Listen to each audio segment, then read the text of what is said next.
मुसलमान जिस इबादत को अदा कर रहे हैं वो कुर्बानी है।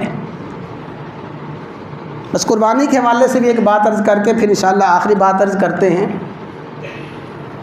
कुर्बानी के बारे में फरमाया कि जब कुर्बानी का जानवर लो, कुर्बानी का जानवर ख़रीदते हुए उसको अच्छी तरह गौर व फिक्र से देखो। फरमाया वो जानवर जो आँखों से बिल्कुल नाबीना हो, जिस पे वो आँखों की बसारत जिससे चली जाए और उस पे नाबीनापन गालिब हो, जिसका कान कटा हो और इतना कान कटा हो कि उसका वो कान कटा गालिब हो, ऐसा लंगड़ापन जिसका लंगड़ापन उसकी सेहत पे गालिब हो, ऐसा कमज़ोर, ऐसा लागर जानवर जिसकी कमज़ोरी और लागरी इस हद तक हो कि चंद कदम ना चल सके, वो ऐबदार जानवर अल्लाह के हुजूर पेश करने की इजाज़त नहीं है। अल्लाह के हुजूर बेऐब जानवर, अल्लाह के हुजूर बेऐब जानवर पेश करो। तो गोया क्या सबक दिया जा रहा है कि जिस तरह तुम जानवर को बेऐब देख रहे हो, एक लम्हे के लिए गौर कर लो, जिन पैसों से जानवर ख़रीद रहा हूँ ये पैसे भी बेऐब हैं। ये लाख, 1.5 लाख, 2 लाख जो अपनी जेब से निकाल रहा हूँ, क्या ये पैसे बेऐब हैं? इन पैसों में कोई रिश्वत का पैसा, कोई सूद का पैसा, कोई करप्शन का पैसा, किसी का हक मार के, उसके हक को मार के गस्ब करके फिर जानवर ख़रीद रहा हूँ। जैसे जानवर बेऐब होना ज़रूरी और लाजमी है, इसी तरह जिस पैसे के साथ जानवर ख़रीद रहे हो उस पैसे का बेऐब और उस पैसे का सेहतमंद होना भी ज़रूरी और लाजमी है।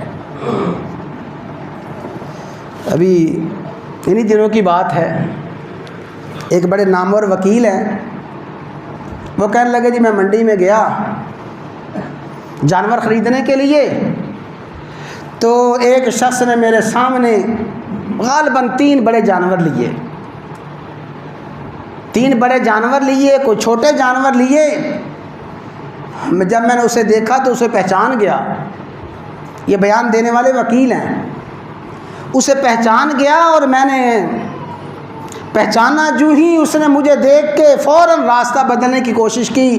उन्होंने कहा अल्लाह की कसम मैं उसे जानता हूँ जिसने कुर्बानी के मौके पे 4-5 जानवर बड़े लिए, छोटे जानवर लिए, उसका उसकी सगी हकीकी बहनों का अदालत में केस चल रहा है। बहनों का हक मार के बैठा हुआ है, बहनों का हक दबाया हुआ है और जानवर ज़िबा कर रहा है कुर्बानी के लिए। तो फरमाया जिस तरह जानवर बेऐब होना ज़रूरी और लाजमी है, इसी तरह जिस रकम के साथ जानवर ख़रीद रहे हो वो रकम भी तो बेऐब हो। और भाई इसी तरह ऐ मोमिन बंदे, ऐ मुसलमान, तू अल्लाह के हुक्म को पूरा करने के लिए जानवर ज़िबा कर रहा है, जानवर को टटोल रहा है, जानवर बेऐब हो, कभी जायज़ा लो कि मेरा ईमान ऐबदार तो नहीं है, मेरे ईमान में ऐब तो नहीं है, मेरे इस्लाम में ऐब तो नहीं है, अल्लाह के अहकामात की इताअत में ऐब तो नहीं है, मासियत से बचने में ऐब तो नहीं है। जिस तरह तुम जानवर बेऐब लेते हो, पूरे का पूरा साल अपने ईमान को बेऐब रखो, पूरे का पूरा साल अपने दीन को, अपनी शरीयत को, इत्तिबा सुन्नत को बेऐब रखो, पूरे का पूरा साल अल्लाह की इताअत फरमाबरदारी को बेऐब रखो। जो बेऐब ईमान लाएगा, जो बेईमान दौलत लाएगा और उससे बेऐब जानवर खरीदेगा, फिर फरमाया कि जानवर का खून ज़मीन पे बाद में गिरेगा, अल्लाह पहले इसके गुनाहों को माफ़ कर देगा। लेकिन हो बेऐब, दौलत भी बेऐब हो, ईमान भी बेऐब हो, फिर बेऐब जानवर ख़रीदा जाए।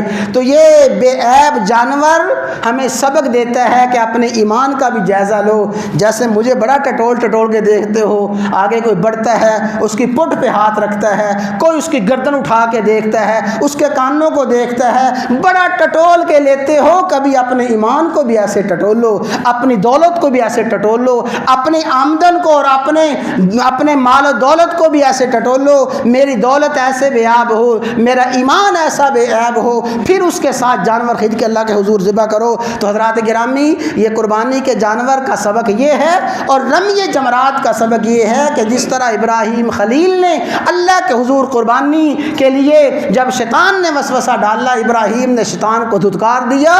ज़िंदगी के हर मौके पे, हर मरहले पे जब भी शैतान रुकावट बने, बच्चों की मोहब्बत रुकावट बने, वतन की मोहब्बत, बीवी की मोहब्बत रुकावट बने, सबको धुतकार दो। यही रमी जमरात का सबक है।